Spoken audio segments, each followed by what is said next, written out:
This is the story of the water of life.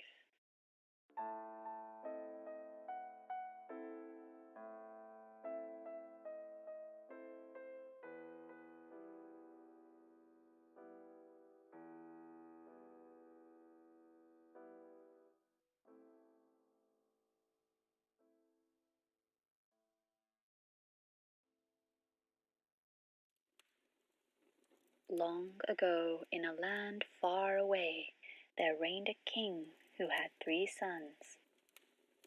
One day, the king fell gravely ill, so ill in fact that nobody thought he could possibly survive.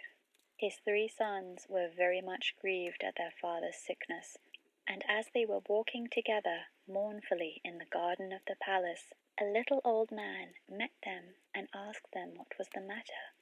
They told him that their father was very ill, and that they were afraid nothing could save him. "I know what would save your father," said the little old man. "It is the water of life. If he could have but a cup, he would surely be well again, but it is very hard to get." Then the eldest son said, "I will soon find it." Then he went to the sick king and begged that he might go in search of the water of life, as it was the only thing that could save him. "No," said the king, "I would rather die than place you in such great danger as you must meet with in your journey." But the son begged so hard that the king eventually let him go. The prince thought to himself, "If I bring my father this water, he will have no choice but to make me sole heir to his kingdom." Then he set out. After a few hours, he came to a deep valley overhung with rocks and woods, and as he looked around, he saw standing above him on one of the rocks a little ugly elf with a sugarloaf cap and a scarlet cloak. The elf called to him and said, "Prince, whither so fast?" "What is it to thee, you ugly imp?" said the prince haughtily, and he rode on. But the elf was enraged at his behavior, and laid a fairy spell of ill luck upon him, so that as he rode on, the mountain pass became narrower and narrower, and at last the way was so straitened that he could not go another step forward. As he turned his horse round to go back the way he came, he heard a loud laugh ringing around him, and found that the path was closed behind him as well. He was trapped.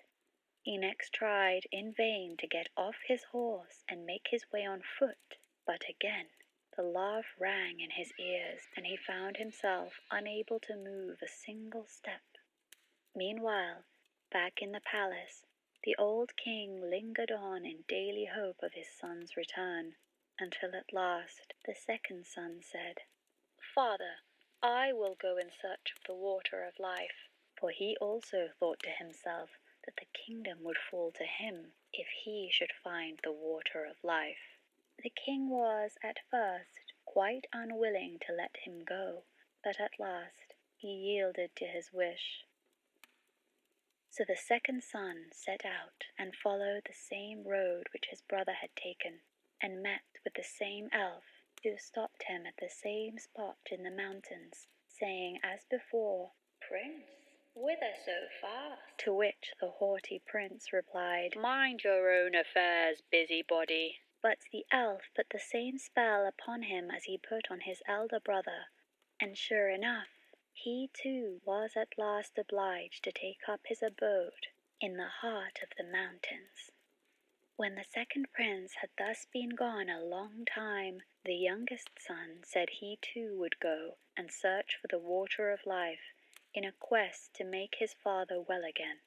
So he set out, and the little elf met him too at the same spot in the valley of the mountains, and said, "Prince, whither so fast?" And the prince said, "I am going in search of the water of life, because my father is ill and likely to die." Can you help me? Pray be kind and aid me if you can. The water of life, you say? Do you know where it is to be found? Asked the elf. No, said the prince, I do not. Pray tell me if you know. Then, as you have spoken to me kindly, and are wise enough to seek advice, I will tell you how and where to go. The water you seek springs from a well in an enchanted castle, and so that you will reach it safely, I will give you an iron wand and 2 loaves of bread. Strike the iron door of the castle 3 times with the wand, and it will open. 2 hungry lions will be lying down inside, gaping for their prey, but if you throw them the bread, they will let you pass. After this, you might hasten on to the well and take some of the water of life before the clock strikes 12. If you tarry longer, the door will be shut upon you forever.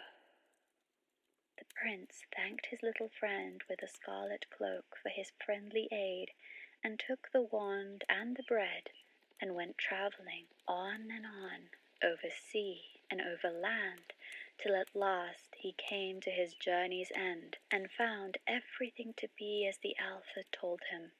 The door flew open at the 3rd stroke of the wand, and when the lions had been fed, he went on through the castle, and came at length to a beautiful hall. Around it he saw several knights sitting in a trance. In another room he saw on a table a loaf of bread and a sword. He thought to himself perhaps he had seen these for a reason, and decided to take them with him on his journey. Further on, he came to a room where a beautiful young lady sat upon a chair. She welcomed him joyfully, kissed him, and told him that he had freed her from an evil curse. She then promised to marry him if he would return for her within a year. After this, she told him that the well that held the water of life was in the palace gardens, and bade him make haste and draw what he wanted before the clock struck 12. The prince hurried on, and as he entered the beautiful gardens, he came to a delightful shaded spot, in which stood a soft couch. His legs felt tired, and his mind felt weak. He thought to himself that a short rest here, surrounded by the lovely scenes around him, couldn't hurt. So he laid himself down, and sure enough, sleep fell upon him unawares. Indeed, he did not wake up until the clock struck 11:45. Then, upon noticing the time, he sprang from the couch, dreadfully frightened, and ran to the well. He filled the cup that was standing by him full of water, and hastened to get away in time. Just as he was going out of the iron door, it struck 12, and the door fell so quickly upon him that it snapped off a piece of his heel. When he found himself safe, he was overjoyed to think that he had gotten the water of life, and as he was going on his way homewards, he passed by the little elf. When he saw the sword and the loaf, said, "You have found a noble prize. With the sword you can, at a blow, slay entire armies, and the bread will never fail you." Then the prince thought to himself, "I cannot go home to my father without my brothers." And so he said, "My dear friend, can't you tell me where my 2 brothers are? They set out long before me in search of the water of life, but never returned to the kingdom." "Your brothers were proud and ill-behaved, and scorned to ask advice," said the elf. "So I have shut them up by a charm between 2 mountains." The prince begged so hard for his brothers that the elf at last set them free, though unwillingly. Before the prince left, the elf warned, "Beware of them, for they have bad hearts." The younger brother, however, was greatly rejoiced to see them, and told them all that had happened to him, how he had found the water of life, and had taken a cup full of it, and how he had set a beautiful princess free from a spell that bound her, and how she had engaged to wait a whole year, and then to marry him. Then the 3 brothers rode on together, and on their way home came to a country that was laid waste by war and a dreadful famine, so that it was feared that all in the country would die for want. But the prince gave the king of the land the bread he had taken from the enchanted palace, and all his kingdom ate of it.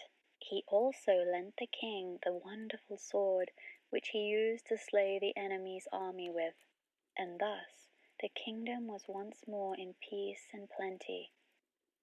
In the same manner, he befriended 2 other countries through which they passed on their way home. When they came to the sea, they got into a ship, and during their voyage, the 2 eldest brothers said to themselves, "Our brother has gotten the water which we could not find. Therefore, our father will forsake us and give him the kingdom, even though it is our right." Full of envy and revenge, they hatched a plan for how they could ruin their younger brother. Then they waited until he was fast asleep, and then poured the water of life out of the cup and took it for themselves, giving him bitter sea water instead. When they came to their journey's end, the youngest son brought his cup to the sick king, so that he might drink and be healed. However, scarcely had he tasted a drop of the bitter sea water when he became even worse than he was before. Both the elder sons came in and pointed a finger of blame at the youngest son, accusing him of wanting to poison their father. They then claimed that they had found the water of life and had brought it with them. As the king began to drink the water, he felt his sickness leave him. They then went to their brother and laughed at him and said, "Well, brother, you found the water of life, did you? Looks to us like you had all the trouble, and we shall have all the reward." The old king felt hurt and angry at his youngest son, believing that he really meant to have taken away his life. So he called his court together and asked what should be done, and at length they all agreed that he ought to be put to death. The prince knew nothing of what was going on, till one day, when the king's chief huntsman went hunting with him, and they were alone in the wood together, the huntsman looked so sorrowful that the prince said, "My friend, what is the matter with you?" "I cannot and dare not tell you," he said. But the prince begged very hard and said, "Only tell me what it is, and do not think I shall be angry, for I will forgive you." "Alas," said the huntsman, "the king has ordered me to kill you." Taken aback, the prince said, "Let me live, and I will trade clothes with you. I shall wear your coat, and you shall take my royal coat to show my father." "With all my heart," said the huntsman. "I am sure I shall be glad to save you." Then he took the prince's coat and gave him his own, and then left through the wood. Time wore on, and one day 3 grand embassies came to the old king's court, bearing rich gifts of gold and precious stones for his youngest son. The gifts were sent from the 3 kings to whom the youngest son had lent his sword and loaf of bread. It was thanks to the young prince that they were able to rid themselves of their enemies and feed their people. This touched the old king's heart. He began doubting that his younger son was guilty of his crimes, and so summoned his court. "Oh, that my son was still alive! How it grieves me that I had him killed." After a long pause, a voice at court called out, "My lord, he is still alive." It was the huntsman. "I am glad that I had pity on him and let him go in peace." At this, The king was overwhelmed with joy, and made it known throughout all his kingdom that if his son would come back to his court, he would forgive him. Meanwhile, the princess was eagerly waiting for her deliverer to come back, and had a road of shining gold made, leading all the way up to her palace. She told her courtiers that whoever came on horseback and rode straight up to the gate on the golden road was her true lover, and that they must let him in. But whoever rode on one side must not be allowed into the palace. The time soon came when the eldest brother thought he would make haste to go to the princess and say he was the one who had set her free, and that he should have her for a wife, along with her kingdom. As he came before the palace and saw the golden road, he stopped to look at it and thought to himself, "It is a pity to ride upon this beautiful road." So he turned aside and rode to the right, but the guards, who had seen the road he took, refused him entry.